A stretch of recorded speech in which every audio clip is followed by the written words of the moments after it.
बिस्मिल्लाहिर्रहमानिर्रहीम अस्सलाम वालेकुम दोस्तों। अज अस हाज़िर थिया हूँ मैथमेटिक्स रिलेटेड एक वेरी इंपॉर्टेंट टॉपिक जो गुजरियल वीडियो में मूँ तव्हांखे mathematics IBA 5 to 15 matriculation category के लिए अहम टॉपिक्स बुधाया तो उन टॉपिकन के केतरे कदर ताईं पढ़जे ऐं टॉपिक जेके IBA जा फेवरेट एरियाज़ आहिनि त तव्हां सभिनी खे ख़बर आहे त IBA 5 to 15 मेट्रिकुलेशन कैटेगरी जी टेस्ट कुछ ॾींहंनि में जेका आहे उहा कंडक्ट थिए पई। त 21 जून का टेस्टूं जारी हैं शुरू हैं। त अॼु हिकु टॉपिक असां खणी आया हूँ तमाम टॉपिक्स जे लाइ त असां कोशिश कंदासीं हर टॉपिक तव्हांखे क्लियर करायूं, पर अॼु जेको IBA जो मोस्ट फेवरेट एरिया हूंदी आहे हमेशह हर टेस्ट में त उहो आहे एंगल्स एंड इट्स टाइप्स। ही IBA जो अहिड़ो पोर्शन आहे, IBA जे मैथमेटिक्स पोर्शन में ही अहिड़ो टॉपिक आहे जेको हर टेस्ट में तव्हां ॾिसंदव त angle and its types J related उन जी मेजरमेंट उन जी काइंड्स जे रिलेटेड तव्हां वटि हिक खां वधीक MCQs हूंदा हर पेपर में। जेकॾहिं 20 क्वेश्चन जो पोर्शन हूंदो आहे त उन में हिक खां वधीक MCQs हूंदा आहिनि। 10% जो या 10 क्वेश्चन जो MCQs जो पेपर हूंदो आहे पोर्शन हूंदो आहे त उन में हिकु MCQs ज़रूरु हूंदो आहे। त अॼु असां तव्हांखे ॿुधाईंदासीं जा टाइप्स एंगल्स जा ऐं एंगल्स रिलेटेड IBA कीअं जेका आहे MCQs क्रिएट कंदो आहे ऐं कीअं जेको आहे असां कैंडिडेट्स खे स्टूडेंट खे हू मुझाइण जी कोशिशि कंदो आहे, कंफ्यूज़मेंट में विझंदो आहे। त उहे कुझु MCQs बि तव्हांखे मां सेट करे जेका आहे ॿुधाईंदुसि ऐं हिन वीडियो खे आख़िर ताईं ॾिसिजो जेकॾहिं तमामु कॉन्सेप्ट जेके तव्हां क्लियर करणु चाहियो था, छो त असां पंहिंजे पेड ग्रुप ते तमामु जेके टॉपिक्स मूं ॿुधाया आहिनि उन्हनि खे बहितरीन अंदाज़ में उनजी मॉक टेस्ट जे ऐं MCQs रिलेटेड असां उनजी प्रिपरेशन करायूं पिया। त असां ॾिनल व्हाट्सअप नंबर आहे उन ते जेकॾहिं तव्हां जुड़णु चाहियो था शॉर्ट टाइम में उनजी फीस जेका न हुजण जे बराबरि आहे तव्हां उन में जुड़ी सघो था। असांजो नंबर मेंशन थियल आहे उन ते राब्तो करे त हलूं था पंहिंजे टॉपिक जी तरफ़। हे कुझु मूं मेंशन न करे लाइ करे छॾिया आहिनि त जीअं तव्हांजो टाइम घटि कंज्यूम थिए। एंगल्स एंड टाइप्स, सभ खां पहिरियां एंगल्स असां छा खे चवंदा आहियूं। हाणे एंगल असां उनखे चवंदा आहियूं जॾहिं बेसिक शइ आहे हिकिड़ी आहे त रे हूंदो आहे असां वटि रे। हाणे जेकॾहिं तव्हांखे पढ़ियलु हूंदो त उहा बहितर ॻाल्हि आहे, जेकॾहिं पढ़ियलु न आहे त उनखे असां रे हिन खे चवंदा आहियूं। हाणे रे छा खे चवंदा आहियूं, रे उन शिकिल खे चइबो आहे जंहिंजी हिकु एंड पॉइंट हुजे ऐं हिकु पासे एरो लॻल हुजे। A ray has only one end point. हाणे ॾिसो हिन जी वन एंड पॉइंट आहे उहा हीअ, हिन पासे एंड पॉइंट हिन जी न आहे त हिन जो मतिलबु हूंदो आहे ही अपसवान आहे, हिन जी का बि जेका आहे कॾहिं ख़बर न आहे किथे खुटे थो। त जंहिंजो हिकु छेड़ो हूंदो एंडिंग पॉइंट हिकिड़ी हूंदी उनखे असां रे चवंदासीं। हाणे उन खां बाद में रे खां बाद में हिकिड़ी जेकॾहिं असां टॉपिक ते आयासीं त असां लाइन पढ़ंदासीं। लाइन, लाइन छा खे चवंदा आहियूं, a line has no end point. हाणे कॾहिं कॾहिं असां चवंदा आहियूं बाबा ही लाइन आहे but it is not a line, it is a line segment. Line छा खे चवंदासीं, लाइन हिन खे चइबो आहे line. Line has no any end point. हाणे हिन खे को बि एंड पॉइंट न आहे, मतिलबु त हिन खे को बि छेड़ो न आहे, तंहिं करे इनखे असां लाइन चवंदा आहियूं। हाणे हिकिड़ो ॻाल्हि MCQs हिननि जो कीअं हूंदो आहे, हिन जी मेजरमेंट जेका हूंदी आहे उहा इम्पॉसिबल आहे, एग्ज़िस्ट आहे। छो एग्ज़िस्ट आहे, छो त हिन जी हिन पासे त असांजी एंड पॉइंट आहे पर हेसी ताईं न आहे। इन जी असां कॾहिं बि मेजरमेंट मालूम नथा करे सघूं। अहिड़े तरीक़े सां असां लाइन जी जेका आहे ये परफेक्ट जेका आहे एग्ज़ैक्ट जेका लेंथ आहे उहा मालूम नथा करे सघूं, छो त हिन जी ॿिन्ही पासे को बि एंड पॉइंट न आहे। पर कॾहिं कॾहिं हीअं चवंदा आहिनि a line point A and point B। हाणे हिन में A ऐं B जे विच में जेका ही आहे इन जी असां मेजरमेंट करे सघंदा आहियूं। त इहे MCQ जेके आहिनि तव्हां हेठियुनि क्लासनि में 5, 6 में ॾिनल आहिनि, इनजी प्रैक्टिस कयो। उन खां बाद में लाइन सेगमेंट हूंदी आहे line segment. Line segment, line segment has two end points. Line segment के ॿ एंड पॉइंटूं हूंदियूं आहिनि, हिकिड़ी एंड पॉइंट ही, हिकिड़ी एंड पॉइंट ही। हिनखे AB जो नालो ॾियो, PQ जो ॾियो, XY जो ॾियो, कहिड़ो बि नालो ॾियो, हिनखे लाइन सेगमेंट चयो वेंदो आहे। हाणे लाइन सेगमेंट जी तव्हां ॾिसो, तव्हां फुट स्केल खणंदो या जेका शइ खणंदो त हितां खां वठी हेसि ताईं हिनखे माप ॾींदो त सपोज़ दैट ही 10 सेंटीमीटर आहे। हाणे ही 10 सेंटीमीटर जी मेजरमेंट असां करे सघूं था। हाणे मूं ॻाल्हि पे कई त एंगल चइबो छा खे आहे। हाणे एंगल छा खे चइबो आहे, when two rays meet a point make a common vertex is called angle। हाणे कॉमन वर्टेक्स छाखे चइबो आहे। हाणे मिसाल जी ॻाल्हि मां हिनखे हिते कटे थो छॾियां। हाणे ॾिसो ही हिकिड़े क़िस्म जो असां वटि रे थी वियो, ही छा आहे हिकिड़े क़िस्म जो रे आहे ऐं ही हिकिड़े क़िस्म जो रे थी वियो। ॿई जेकॾहिं रे हिकिड़े पॉइंट ते मिलनि था त एंगल ठहे थी। छा थी ठहे? एंगल ठहे थी। हाणे एंगल तव्हां मूं चयो vertex, common vertex, common vertex आहे, हिनखे चवंदासीं वर्टेक्स, हिनखे चइबो आहे वर्टेक्स ऐं हिननि खे असां चवंदा आहियूं आर्म, ऐं हिननि खे छा चवंदा आहियूं? आर्म। हाणे स्पेल अॻिते पोइ थी सघे थी, पर जेकॾहिं ॿ लाइन सेगमेंटूं पाण में मिलनि थियूं जंहिं पॉइंट ते हुनखे असां कॉमन वर्टेक्स चवंदा आहियूं, त ही जेको वर्टेक्स आहे उहो हिन लाइन जो रे जो बि आहे ऐं हिन जो बि आहे। तंहिंजे करे अंदरि छा थी ठहे? हिकु एंगल ठहे थी, त इन खे चइबो आहे angle. There are 3 or 5 or 6 types of angles. सभ खां पहिरियां जंहिं बि एंगल जी मेजरमेंट एनी एंगल या angle an angle whose measure is 90 degree is called right angle। हाणे सिंपल मां जे डेफिनेशन लिखण जी का ज़रूरत न आहे। मैथमेटिक्स खे तव्हां कॉन्सेप्चुअली पढ़ो त तव्हांखे रटण जी ज़रूरत न आहे। सिंपली सिंपल तव्हां ॿुधो, जंहिं बि एंगल जी एग्ज़िट वैल्यू या एग्ज़िट जेका मेजरमेंट 90 हुजे, न लेस हुजे न ग्रेटर हुजे, बिल्कुलु 90 हुजे, त उनखे असां right angle triangle right angle चवंदा आहियूं। राइट एंगल खे सिंधी सवली सिंधी में असां गूनी कुंड चवंदा आहियूं, गूनी कुंड। उन खां बाद में राइट एंगल, उमेद कयां थो सम्झ में तव्हां सभिनी खे बेसिक शयूं आहिनि, ईंदियूं आहिनि, पर असां MCQ जेकॾहिं डिस्कस कंदासीं उन ते ईंदासीं त पोइ तमामु बहितरीनु तव्हांखे मज़ो ईंदो। उन खां बाद में असां वटि आहे ही एंगल आहे। ॾिसो हाणे इन एंगल जी माप जेका मेजरमेंट ॾिनल आहे, हाणे मेजरमेंट ॾिनल आहे 50 डिग्री। 50 डिग्री तव्हांखे सभिनी खे ख़बर हूंदी, जेकॾहिं ख़बर न आहे त an angle whose measure is less than 90 degree and greater than 0 degree is called acute angle. हाणे इन जो सिंपली मक़सदु इहो आहे, अहिड़ी एंगल जंहिंजी मेजरमेंट 0 डिग्री खां वधीक हुजे ऐं 90 डिग्री खां घटि हुजे त उनखे असां एक्यूट एंगल चवंदा आहियूं। चाहे उहा 1 डिग्री हुजे, चाहे उहा 89 डिग्री हुजे, ऐं 70 डिग्री हुजे, चाहे 20 डिग्री हुजे, त जेका 90 खां घटि हुजे, 0 खां वधीक हुजे, असां उनखे एक्यूट एंगल चवंदा आहियूं, एक्यूट एंगल।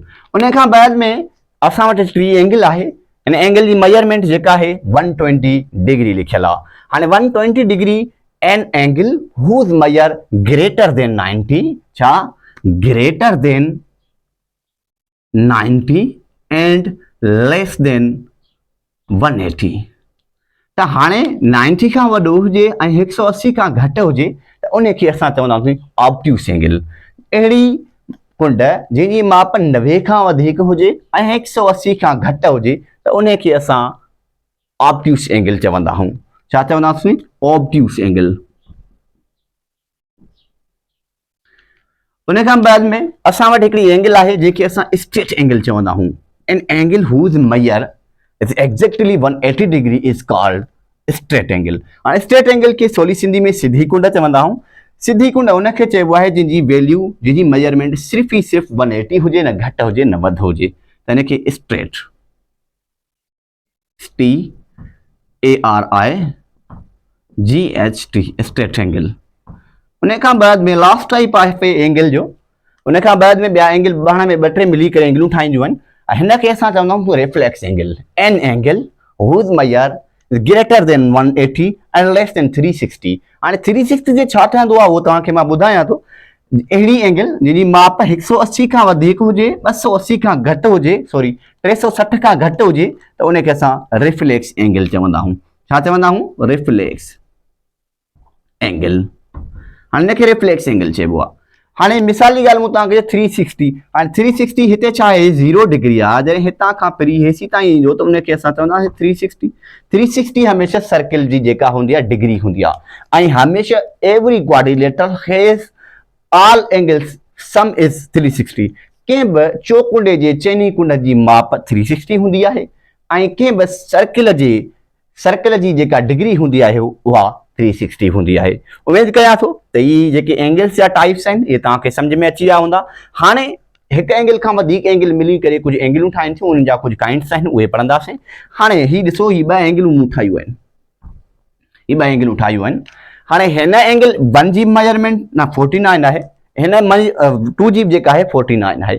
हाणे कॉम्प्लीमेंट्री एंगल असां इनखे चवंदा आहियूं। पोइ मां तव्हांखे ॿुधायां थो त कॉम्प्लीमेंट्री जी एंगल डेफिनेशन थींदी complementary angles. and complementary angles those angles whose sum of measures is 90 degree is called 90 degree। सवली सिंधी में अहिड़ियूं ॿ कुंडूं अहिड़ियूं ॿ एंगलूं जिनजी माप जो जोड़ 90 हुजे त उनखे असां कॉम्प्लीमेंट्री एंगल चवंदा आहियूं। हाणे ॾिसो ही 45 आहे ऐं हीअ बि 45 आहे, इनखे जोड़ कंदासीं 90 डिग्री थी वेंदी।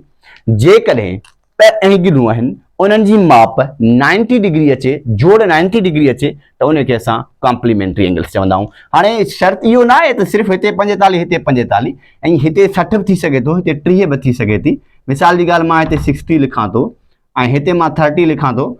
हाणे 60 एंड 30 छा थी वेंदो, 90 थी वेंदो। इहे बि जेके आहिनि कॉम्प्लीमेंट्री एंगल्स आहिनि। मतिलबु त अहिड़ियूं ॿ एंगलूं जंहिंजी माप 90 डिग्री हुजे त उनखे असां कॉम्प्लीमेंट्री एंगल्स चवंदा आहियूं। उमेद कयां थो त हीउ तव्हांखे सम्झ में आयो हुजे। मां थोरो हिनखे साफ़ करे अॻियां टाइप्स आहिनि या कई MCQs आहिनि उहे पढ़ंदासीं।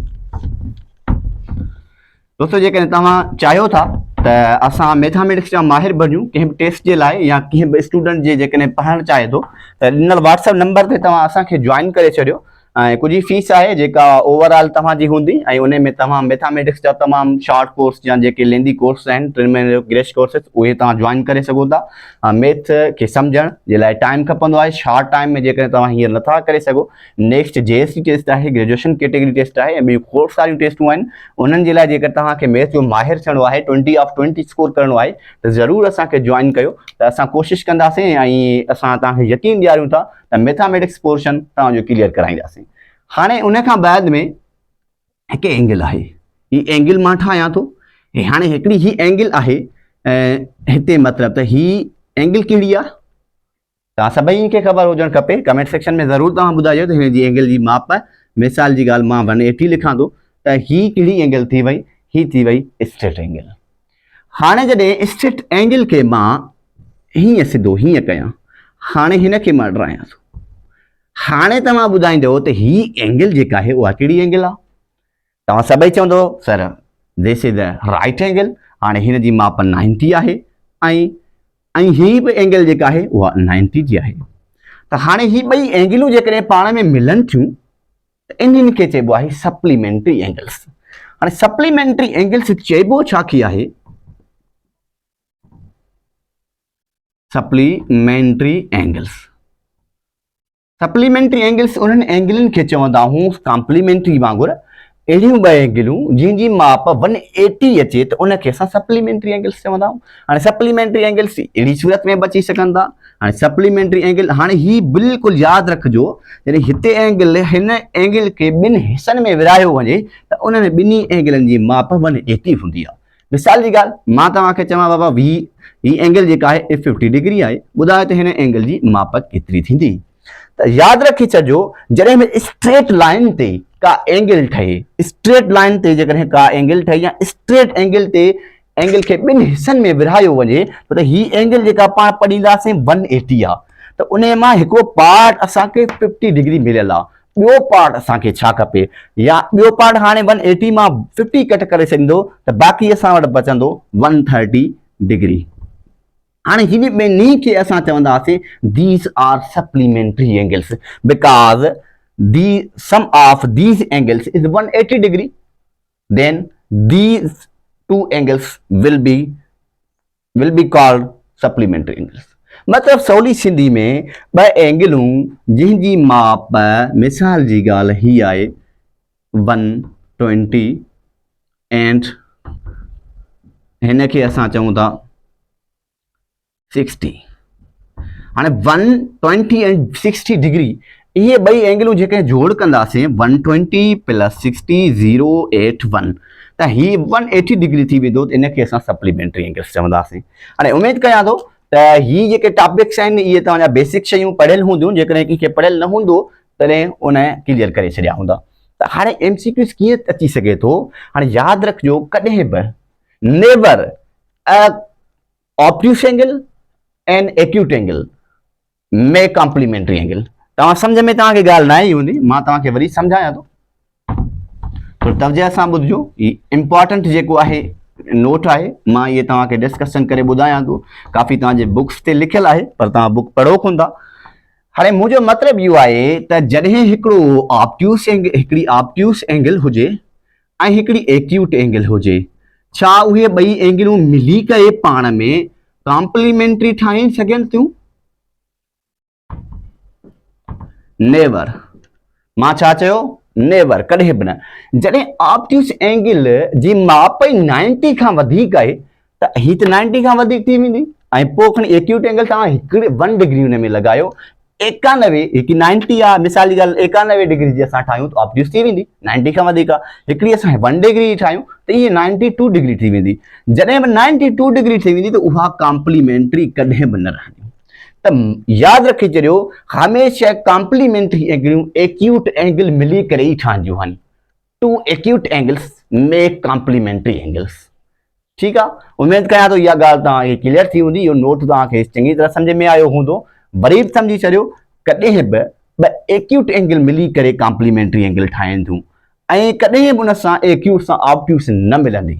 हाणे ही एक्यूट ऐं ऑब्ट्यूस मिली करे कॉम्प्लीमेंट्री न पर सप्लीमेंट्री एंगल ठाहिनि थियूं। सप्लीमेंट्री एंगल्स या एंगल।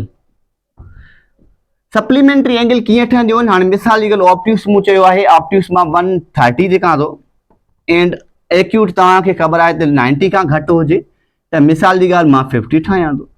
हाणे हिन ॿिन्ही खे मिलाईंदो छा सप्लीमेंट्री एंगल ठहंदी? जी हा, बिल्कुलु ठहंदी। हाणे हिकिड़ी ॻाल्हि यादि रखिजो, ॿ कॾहिं बि एक्यूट एंगलूं मिली करे सप्लीमेंट्री न ठाहे सघंदियूं। जेकॾहिं ॿिन्ही जी माप 90 खां घटि हुजे त उनजी मेजरमेंट असां जोड़ कंदासीं त उहा 180 कॾहिं बि न थींदी। जेकॾहिं एक्यूट एंगलूं ॿई पाण में एक्यूट एंगलूं मिली करे सप्लीमेंट्री न ठाहींदी, ऐं ॿई ऑब्ट्यूस मिली करे बि सप्लीमेंट्री न ठाहींदियूं। मिसाल जी ॻाल्हि, हीअ बि ऑब्ट्यूस आहे ऐं हीअ बि ऑब्ट्यूस आहे। हाणे 130 एंड 90, ही थी वेंदो 1, ही थी वेंदो 2, ही थी वेंदो 221, या थी वेंदो 221। त इहा सप्लीमेंट्री एंगल न थींदी। सप्लीमेंट्री शर्त लाइ इहो आहे त सप्लीमेंट्री जे लाइ शर्त इहो आहे त उहे ॿई एंगलूं जेके आहिनि उहे 180 जे बराबरि हुजनि। उमेद कयां थो इहे शयूं जेके आहिनि, इहे ॻाल्हियूं तव्हांखे सम्झ में आयूं हूंदियूं। वीडियो तमामु लेंदी थी वई आहे। MCQs पॉसिबल जेके MCQs आहिनि नेक्स्ट वीडियो में तव्हांजे साम्हूं पेश कयां, छो त वीडियो जेके तव्हां सां रिकॉर्ड कयूं था और तक़रीबन 3GB 4GB ऐं 5GB जी थी वञे, ऐं उनखे अपलोड करणु ॿाहिराड़ी में तमामु डिफिकल्ट हूंदो आहे, ऐं इनखे शॉर्ट करणु छो त नेटवर्क जो मसइलो हूंदो आहे।